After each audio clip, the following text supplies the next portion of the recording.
अब factors of production, जो हम फिक्स्ड फैक्टर्स और वेरिएबल फैक्टर्स बार बार बात कर रहे थे, उसको एक आप सिस्टमैटिक फॉर्म में इसमें पढ़ सकते हैं। क्या होता है वेरिएबल फैक्टर? ये अपने दोस्त खड़े हुए हैं, लेबर। तो factors who supply can be changed in the short period of time. तो जो हम लोग अभी पढ़ रहे थे ना, जो शॉर्ट रन की जो डेफिनेशन थी वो वेरिएबल फैक्टर से डिटरमाइन कर रहे थे और वेरिएबल फैक्टर की शॉर्ट रन से डिटरमाइन कर रहे हैं।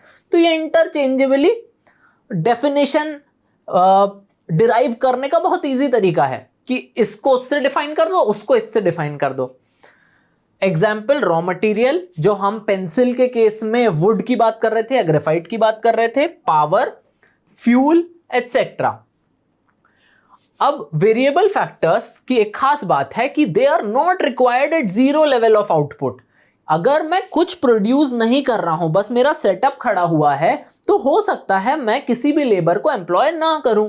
But as output increases their requirement also increases. जैसे जैसे मुझे ज्यादा पेंसिल बनाने की जरूरत पड़ेगी, उतना ज्यादा मैं वेरिएबल फैक्टर्स एम्प्लॉय करते जाऊंगा। अब क्या है अगला? Fixed factor. फिक्स, क्योंकि हम वेरिएबल फैक्टर्स को शॉर्ट रन से देख रहे थे, फिक्स्ड फैक्टर को लॉन्ग रन की डेफिनेशन से देखेंगे।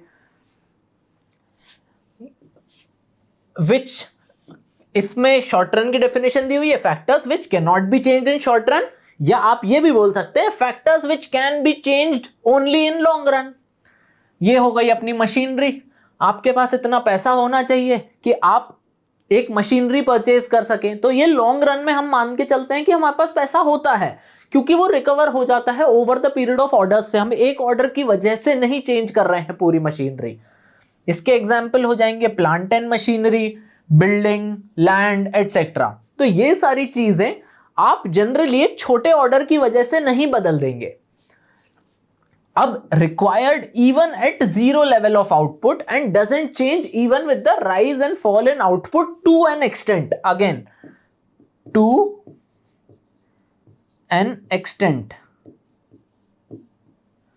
अब इसका मतलब यह है कि जीरो लेवल ऑफ आउटपुट है। हो सकता है मैंने अपना पेंसिल बनाने का सेटअप लगा दिया, मशीनरी लगाना, क्योंकि सेटअप लगा रहा हूं तो मशीनरी लगाना जरूरी है, चाहे प्रोडक्शन हो रहा हो या ना हो रहा हो। अगर मैंने प्लान करके रखा है तो मेरे को ये बिल्डिंग, प्लांट, मशीनरी, लैंड, ये सब तो लगेगा ही।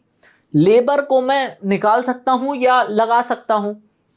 तो जब जब मैं प्रोड्यूस कुछ नहीं कर रहा हूं तो भी ये सारी चीजें तो मेरी सेटअप रहेंगी।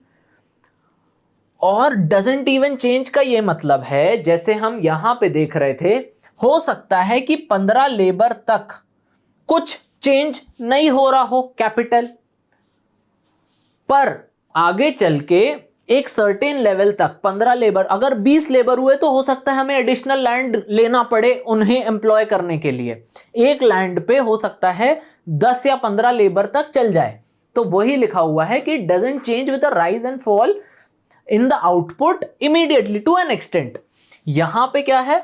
इररिस्पेक्टिव ऑफ योर एक्सटेंट, ये चेंज ये रिक्वायर्ड नहीं होगा, बस इंक्रीज होने लगेगा जैसे जैसे आउटपुट, ये अपन को ज्यादा जरूरत पड़ने लगेगी इन चीजों की।